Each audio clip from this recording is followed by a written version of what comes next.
어떤 분이 말하기를 삶은 계란이다 그랬어요. 이해가십니까? 삶은 뭐냐? 계란이다. 삶은 계란. 근데 저는 이렇게 얘기하고 싶어요. 인생이란 뭐냐? 고난의 연속이다. 여기 지금 앉아 계신 여러분들 중에서 고난 없이 인생을 살아오신 분 있어요? 한 분도 없습니다. 그래서 삶의 연륜이 무엇인가? 그것은 고난을 많이 겪은 사람, 이렇게 얘기할 수 있을 것입니다. 특별히 우리 예수 믿는 사람들에게는 고난이 더 많습니다. 왜냐하면 우리는 좁은 문으로 들어가고 좁은 길로 가야 하기 때문입니다. 그리고 예수님께서 말씀하신 대로 자기를 부인하고 자기 십자가를 지고 예수님을 따라가는 사람이 우리 그리스도인들이기 때문에 우리에게는 고난이 더 많습니다. 그러나 여러분 기억할 것은 그 고난의 뒤에는 언제나 좋은 것이 따라온다는 것입니다. 하나님은 당신의 자녀들에게 좋은 것을 주시겠다고 많은 성경에서 약속을 하고 계십니다. 시편 84편 11절에 보니까 여호와 하나님은 해요 방패이시라. 여호와께서 은혜와 영화를 주시며 정직하게 행하는 자에게 좋은 것을 아끼지 아니할 것임이니이다 라고 이렇게 말씀하고 있습니다. 시편 85편 12절에 또 보면은 여호와께서 좋은 것을 주시리니 우리 땅에 그 산물을 내리로다고 이렇게 말씀하고 있고, 시편 107편 9절에서는요 그가 사모하는 영혼에게 만족을 주시며 줄인 영혼에게 좋은 것으로 채워주심이로다고 이렇게 말씀합니다. 인생에는 수많은 수고가 고난이 찾아오지만은 중요한 것은 하나님께서는 당신의 자녀들에게 이렇게 좋은 것을 주신다는 거예요. 다시 말씀을 드리면 위로해 주신다라고 하는 겁니다. 로마서 8장 32절에 우리가 잘 알고 있는 말씀 있죠. 자기 아들을 아끼지 아니하시고 예수 그리스도 그분을 아끼지 아니하시고 우리 모든 사람을 위하여 내주신 이가, 그분이 하나님이 어찌 그 아들과 함께 모든 것을 우리에게 주시지 아니하겠느냐라고 말씀하고 있습니다. 예수님은 마태복음 7장 11절에서 말씀하기를 너희가 악한 자라도 좋은 것으로 자식에게 줄 알거든 하물며 하늘에 계신 너희 아버지께서 구하는 자에게 좋은 것으로 주시지 않겠느냐고 또 말씀하셨습니다. 이렇게 성령은 우리에게 좋은 것으로 주신다는 거예요. 예수님께서 이게 마태복음 7장에서 말씀하신 이 좋은 것, 과연 이 좋은 것이 무엇일까요? 자, 여기에 새 삼각대가 있습니다. 이 삼각대는 최고급으로 온도 변화에도 강하고 그리고 가볍습니다. 배낭에도 딱 들어갈 정도로 잘 접히는 그런 삼각대예요. 어떤 타입의 카메라라도 쉽게 장착할 수가 있고 우리들이 잘 사용하고 있는 휴대폰도 그곳에 장착을 해서 잘 사용할 수 있는 삼각대입니다. 이 삼각대가 얼마나 좋으냐면은 오랜 기간 동안에 사용할 수 있어서 여러분의 가정에 생겨날 미래의 사진 작가에게 물려줄 수 있는 보물과 같은 그런 삼각대입니다. 그런데 가격이 대단히 파격적이에요. 정상 가격의 3분의 1로 할인해 준다는 겁니다. 이렇게 귀하고 고급스러운 삼각대를 3분의 1 가격에 준다는 것, 이거 대단한 거 아닙니까? 아니 왜 그럴까요? 왜 파격적인 가격, 3분의 1 가격의 그 고급스러운 그 삼각대를 판다는 것일까요? 삼각대 중에 다리가 하나 없기 때문입니다. 2개의 다리만 있는 삼각대예요. 접을 때 다리 하나가 없으니까 빨리 접을 수가 있죠. 3개 안 접고 2개만 접으니까. 그리고 2개만 접어서 자기의 배낭 속에 가방 속에 넣게 되니까 그만큼 가볍겠죠. 3개가 아니니까요. 여러분은 이 물건의 가치를 귀하게 여기시겠습니까? 자, 이번에는 세발 자전거가 있습니다. 이 자전거는 대단히 화려합니다. 세발 자전거는 보통 우리 아이들이, 어린 아이들이 타고 다니는 자전거 아닙니까? 그래서 이 아이에게, 우리 자녀에게 이 세발 자전거를 사주면은 화려하고 멋진 그 자전거를 타고 다니면서 인도로 오르락내리락 하면서 이 아이가 너무 좋으니까 휘파람을 불면서 기뻐하고 행복하는 모습을 보면서 나도 기뻐하고 행복해 할 것입니다. 이 세발 자전거는 소방차처럼 빨간색으로 되어 있어요. 그리고 손잡이가 이렇게 되는데 오른쪽 끝쪽에 손잡이에 배를 누르는 종도 있고요. 그 가운데는 멋진 술로 장식되어 있는 것이 거기에 달려 있습니다. 정말 좋은 그러한 세발 자전거예요. 근데 놀라운 것은 원래 가격의 3분의 1 가격에 내놓았습니다. 이거 얼마나 좋아요? 이렇게 좋은 세발 자전거, 아름다운 세발 자전거인데, 그런데 그 가격이 원래 정상 가격의 3분의 1이라는 겁니다. 근데 다만 한 가지 문제가 있습니다. 그게 뭐냐면 바퀴 하나가 없습니다.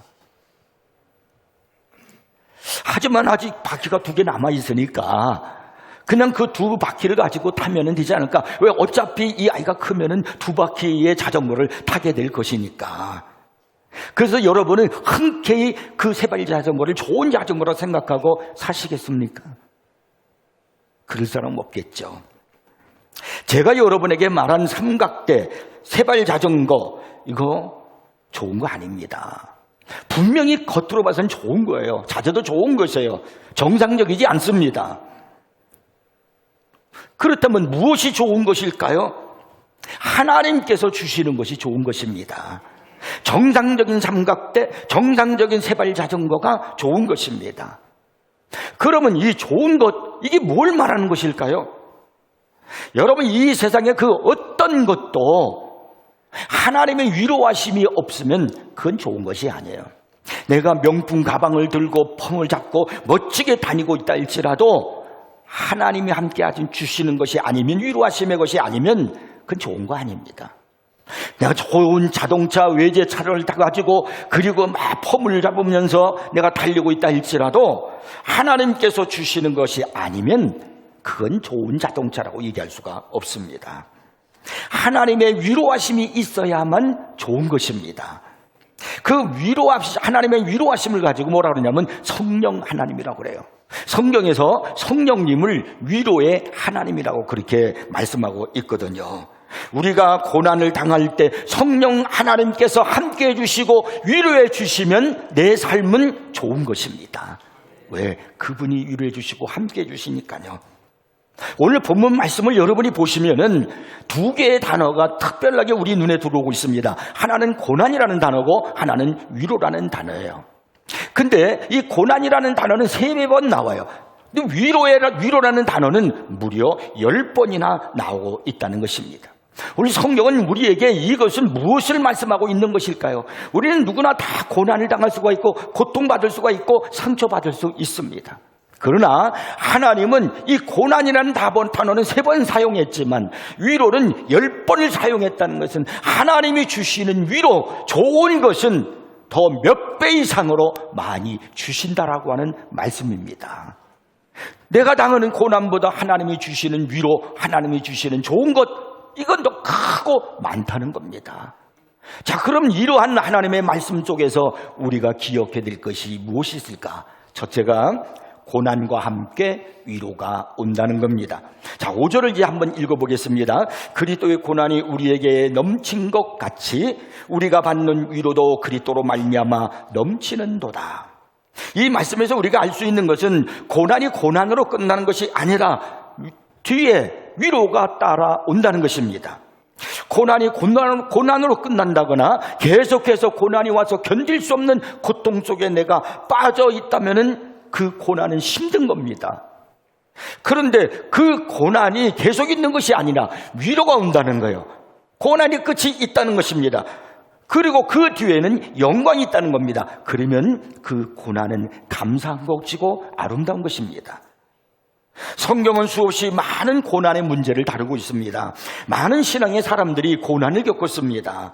그러나 중요한 것은 그들은 한결같이 고난을 이겼고 고난을 극복했습니다. 그리고 더 중요한 것은 그들이 그 처절한 고난을 어떻게 이겼느냐는 거예요. 그것은 그들이 극기하는 힘이 있었고 그리고 인내하는 힘이 있었기 때문이 아니라 하나님이 위로해 주시는 그러한 도우심의 힘이 있었기 때문에 고난을 이겨냈다라고 하는 것입니다. 민족을 인도하는 대업을 맡았던 모세 얼마나 많은 고난을 당했습니까? 예수님도 고난을 얼마나 많이 당하셨습니까? 의롭게 살았던 욥, 그의 욥이 당한 고난은 이루 말할 수가 없어요. 그 고통과 상처는요. 베드로도 그랬고 바울도 그랬고 모두가 다 고난을 당했습니다. 그렇다면 왜 나만 고난을 겪는가라고 불평하지 마세요. 왜 나만 고난이 왔을 때 이렇게 아파해야 되고 괴로워해야 되는가라고 반문하지 말라는 겁니다. 물론 크기의 차이는 있을 수 있지만은 고난은 누구나 다 당한다는 것입니다. 우리가 이런 찬양 복음송가를 많이 불렀잖아요. 왜 나만 겪는 고난이냐고 불평하지 마세요. 고난의 뒤편에 있는 주님이 주신 축복 미리 보면서 감사하세요. 너무 견디기 힘든 지금 이 순간에도 주님이 일하고 계시잖아요. 남들은 지쳐 앉아 있을지라도 당신만은 일어서세요. 힘을 내세요. 힘을 내세요. 주님이 손잡고 계시잖아요. 주님이 나와 함께함을 믿는다면 어떤 역경도 이길 수 있잖아요. 사람이라면 누구나 고난받는 것을 유쾌하게 여기지 않을 겁니다. 더욱이 생명을 위협하는 그런 고난이 왔다라고 하면 빨리 그 고난에서 피하고 싶을 것입니다. 왜냐하면 고난에 따른 고통을 감당할 수 없기 때문입니다. 그런데 오늘 말씀은 이러한 인간적인 생각을 완전히 뒤엎는 말씀이 있습니다. 그것이 바로 5절이에요. 그리스도의 고난이 우리에게 넘친 것 같이 우리가 받는 위로도 그리스도로 말미암아 넘치는도다.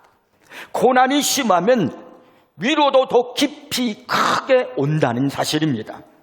신앙이란 참 신비합니다. 로마서 5장 20절 말씀을 보면은 죄가 깊으면 벌이 더 강해져야 할 텐데 오히려 은혜가 깊어진다라고 이렇게 말씀하고 있습니다. 또 고난이 심하면 고통이 심해야 할 텐데 위로가 넘친다라고 오늘 성경은 말씀하고 있습니다. 참으로 아이러니하지 않습니까? 그러나 이것이 주님의 약속이고 말씀입니다. 주님은 고난받는 성도를 고아처럼 내버려 두지 아니하신다고 하셨습니다. 자식에 대한 어머니의 사랑이 얼마나 깊고 넓습니까? 자식에게서 자식을 낳잖아요. 그러면 그 자식을 키우는 어머니는 그 자식에게서 눈을 떼질 않아요. 한 번도 떼지 않습니다. 이게 어머니의 사랑이고 어머니의 깊은 마음입니다. 그러나 이 사랑도 우리를 향한 주님의 사랑과는 비교할 수 없다는 겁니다. 하나님은 이사야서 49장 15절에서 말씀하시기를요, 여인이 어찌 그 젖먹는 자식을 잊겠으며 자기 태에서 난 아들을 긍휼히 여기지 않겠느냐. 그들은 사람이니까 그들은 혹시 잊을지라도 나는 하나님은 너를 잊지 아니할 것이라고 말씀하고 있습니다. 젖먹이는 어미가 자식을 잊을지언정 주님은 우리를 잊지 않으신다는 거예요. 우리를 향한 주님의 사랑이 이렇듯 너무나도 깊습니다. 이런 사랑의 주님께서 당신의 자녀가 고난 중에 있는 것을 방관하시겠습니까? 지금 눈물을 흘리며 한숨 쉬고 있는데 주님이 외면하고 계시겠습니까? 절대로 그렇지 않습니다. 이사야서 42장 43장 2절에 보면요, 우리가 물 가운데로 지날 때 우리와 함께 할 것이라고 그랬고요, 강을 건널 때도 물이 넘치지 못하도록 침몰하지 못하도록 우리를 지키실 것이라고 말씀하고 있습니다. 제가 서두에서 말씀드렸듯이 본문에서 고난이라는 말이 3번 사용되었는데 놀랍게도 위로라는 말은 10번 사용되었다 그랬잖아요. 내가 3번 고난을 당했는데 10번 위로가 온다. 이 말이 무슨 말이냐면 내가 지금 당하는 고난보다 고통보다 아픔보다 하나님의 위로는 더 3배 이상으로 많이 넘치도록 온다는 이야기입니다. 그러니까 여러분, 이런 우리가 고난을 지금 받고 있다면, 고통이 왔다면, 상처가 왔다면 하나님의 위로하심, 신비하심은 더 넘치게 온다는 것을 믿으시기 바랍니다. 이 고난이란 말의 헬라 원어를 보면은 파라클레오라는 그런 단어를 쓰고 있는데요, 이 뜻이 뭐냐면 가까이에서 부르다, 그런 말이에요. 가까이에서 부른다는 거예요.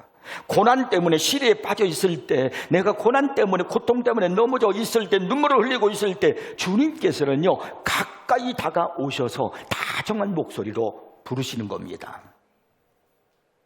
바로 가까이 곁에서 부드러운 음성으로 부르시고 위로해 주시는 분이 우리 주님이십니다. 롬멜이라고 하는 교수가 쓴 괴로운 마음을 치유하는 방법이라는 책이 있거든요. 이 책에 보면은 저자 자신의 경험을 진솔간결하게 이야기한 것을 읽을 수가 있습니다. 그에게 몇 명의 자녀가 있었는데 특별히 그 중에 아들 하나가 큰 고민에 빠졌습니다. 근심과 걱정, 상심, 시리, 마지막에는 막 절망에 빠져서 헤매고 있는 것입니다. 아버지는 그가 괴로워하는 걸 알고 있습니다.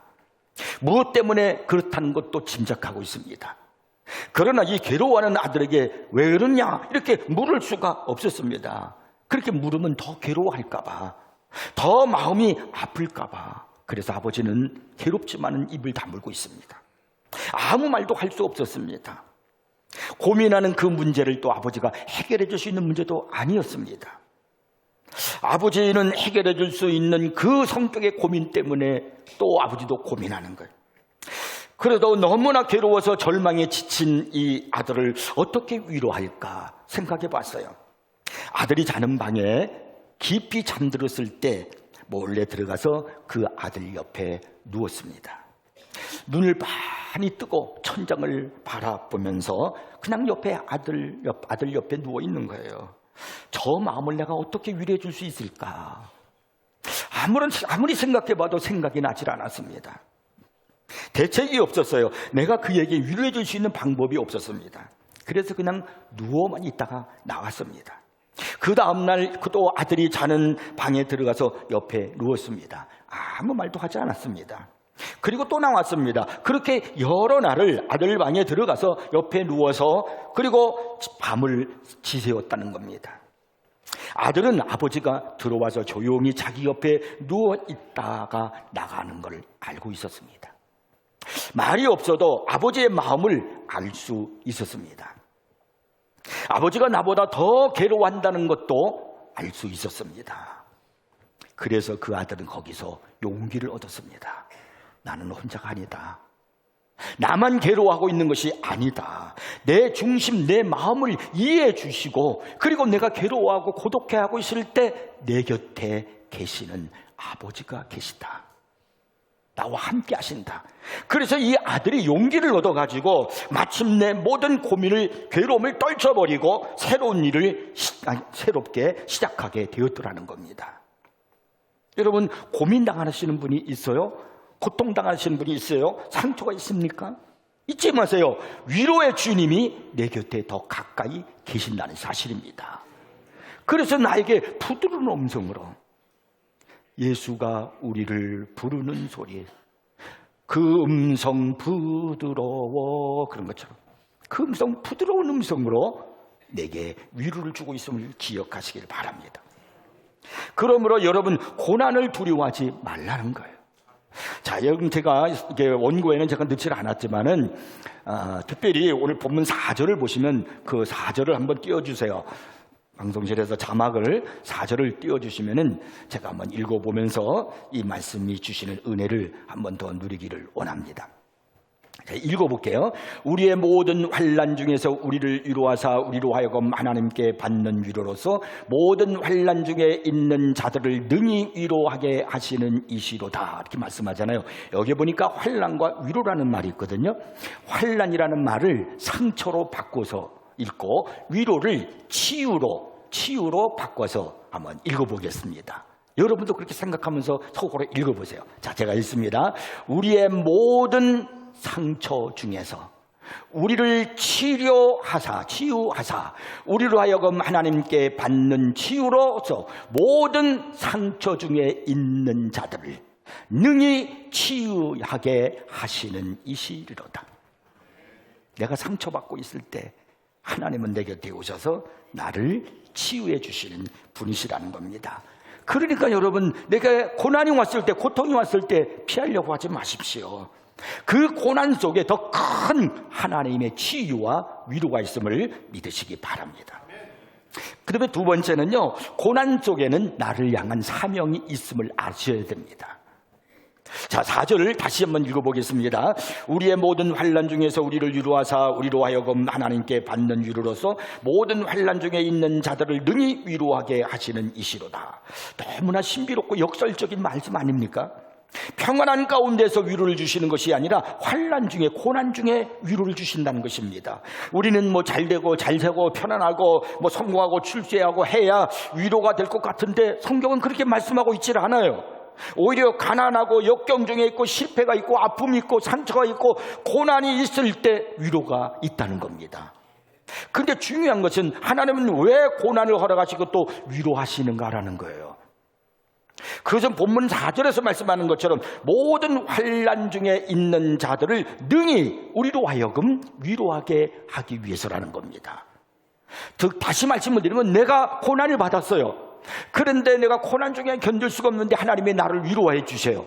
그래서 내가 그 고난 속에서 그 치유를 받아서 그 고난을 이겨냈어요. 그 내가 힘을 얻었어요. 그 순간이 바로 뭐냐면 내가 하나님께로부터 라이센스를 받는 거예요. 그래서 내가 사명을 받는 거예요. 그래서 누군가가 고난이 왔어요. 상처를 받은 사람이 있어요. 고통당하는 사람이 있어요. 그럼 내가 그 사람에게 찾아가서 내 사명으로 그를 위로해 주는 겁니다. 그래서 그도 이제 내가 그 고난 속에 이겨냈던 것처럼 그도 이겨내고 상처에서 치유받은 것처럼 그도 치유받아서 건강한 사람이 되게 하기 위한 그 사명을, 라이센스를 나에게 하나님이 주시는 겁니다. 1994년 노벨 문학상을 받은 오에 겐자부루라는 일본 작가가 있습니다. 그는 일본의 고이즈미 전 총리가 신사참배를 할 때 이를 아주 신랄하게 비판한 일본의 양심적 지식인입니다. 일제강점기에 대한 일말의 반성도 없이 한국민의 아픔을 모르고 무례히 행동하는 사람이라면서 고이즈미 총리를 비난했습니다.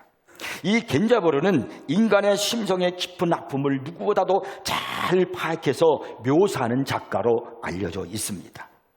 그가 사람이 마음속 깊은 곳을 들여다볼 수 있는 그 눈이 열린 것이 무엇 때문일까? 사람들의 깊은 마음속에 있는 그 마음을 헤아릴 수 있게 된 그 이유가 무엇일까? 이유가 있었어요.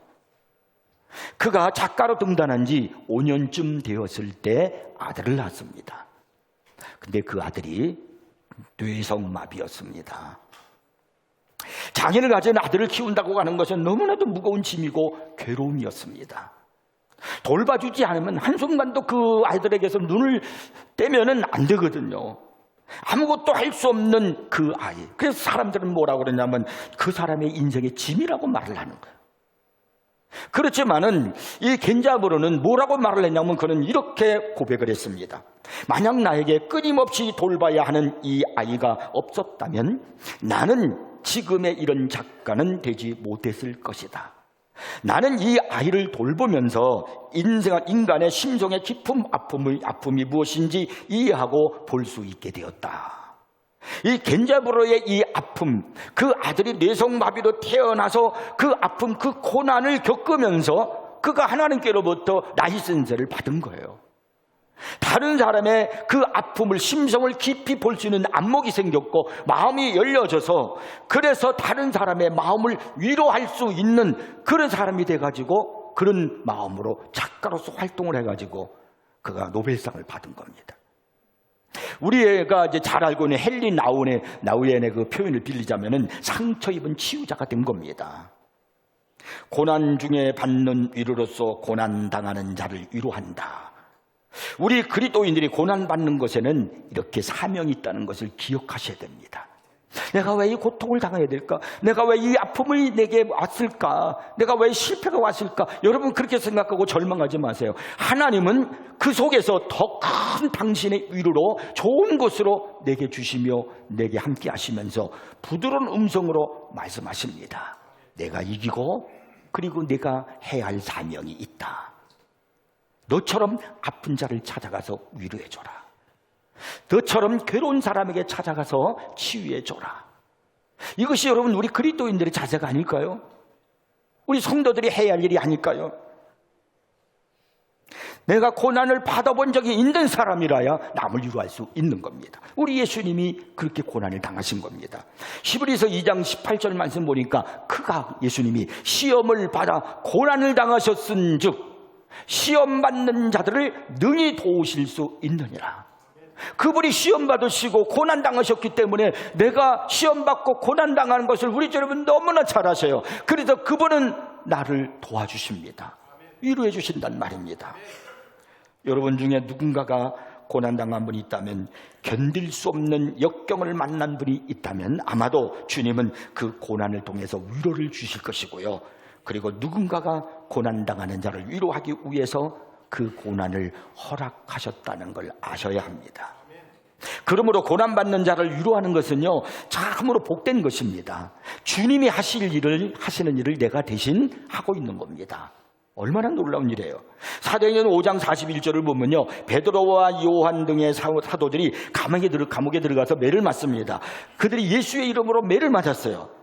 많은 매를 맞고 감옥에 나올 때 그들이 한 말이 있어요. 사도들은 그 이름을 위하여, 예수의 이름을 위하여 능력받는 일에, 고난받고 환난받는 일에 합당한 자로 여기심을 받았다는 거야. 당연한 거야.